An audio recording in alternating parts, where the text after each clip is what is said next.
Today is Thursday, January 30. I'm Pastor Anthony, and this is Wilderness Wanderings. Today our text comes from Hebrews 11. By faith he left Egypt, not fearing the king's anger. He persevered because he saw him who is invisible. That's Hebrews 11, verse 27. If we said it once, it's worth saying again. God is king. Not Pharaoh or any other ruler past, present, or future. Recall the words from my devotion 2 days ago. There, the author of Hebrews stated that Moses' parents were not afraid of the king, and now Moses is the one not fearing the king's anger. In that first devotion, I wrote, for someone to be unafraid of a king, whether that be the edict of an ancient emperor or a modern-day elected president or prime minister, it means that they have a view of reality that extends beyond what can be seen.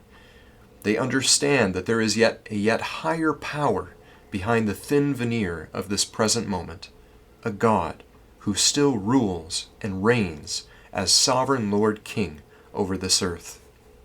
Faith sees this God right here, right now, on the move. This is precisely what the author of Hebrew means to say. Why was Moses not afraid? Because he saw him who is invisible. That is, God, the true King. You cannot read the Bible or live the life of faith without this kind of vision, this kind of looking for and being able to see the invisible. Think of our current series in Sunday worship. When we read the texts of Samuel and Kings, we are tempted to think that Saul, David, and Solomon are the king of Israel. They aren't. They never were. When you read these books, you have to know that God is still the king. And to the extent that Saul, David, and Solomon acknowledge that fact of God's kingship and point their people to the high king, the Lord, Israel is her true self.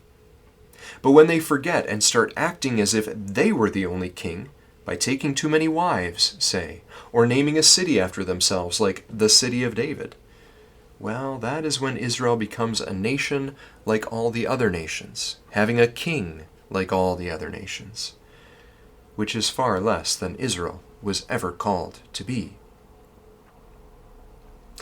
But when one's eyes are peeled to see God as king, and we ourselves as citizens of his country, who merely reside as foreign aliens in this one, of Canada, then we see things rightly. That is when Christians begin to do those strange countercultural things that Christians do, when they are willing to give up their own standing, wealth, even life, for the sake of others, or for our love of God. Very often we see this go sideways when Christians make strong stands and draw hard lines, but seek to enact those stands through unrighteous means. Violence, factional fighting, subverting the rules. This is not the way of the king. Not that it's wrong to make strong stands, but in his kingdom, the way something gets done is just as important as what gets done. Ends do not justify means. Both ends and means must be righteous in his kingdom. And if that means that we cannot get done what we think we ought to or need to get done, well then, it just doesn't get done. We wait in trust for the Lord to do what we cannot, for we are always constrained by his laws and his ways, because he's the king. Even so, in our waiting, we do not give way to fear. No matter how bad things get or how bad they look, we do not fear. Even if our life is made hard and persecution comes our way, we do not fear. Why? Because we see him who is invisible, our God, still seated on the throne. This is the root, faith, a confidence in what we hope for, and an assurance about what we do not see. As John will write later in his letter, it is faith in this God and his perfect love that drives out all our fears.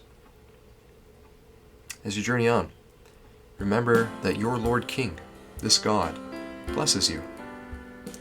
May the peace of the Lord Christ go with you, wherever he may send you. May he guide you through the wilderness and protect you through the storm. May he bring you home rejoicing at the wonders he has shown you. May he bring you home rejoicing once again into our doors.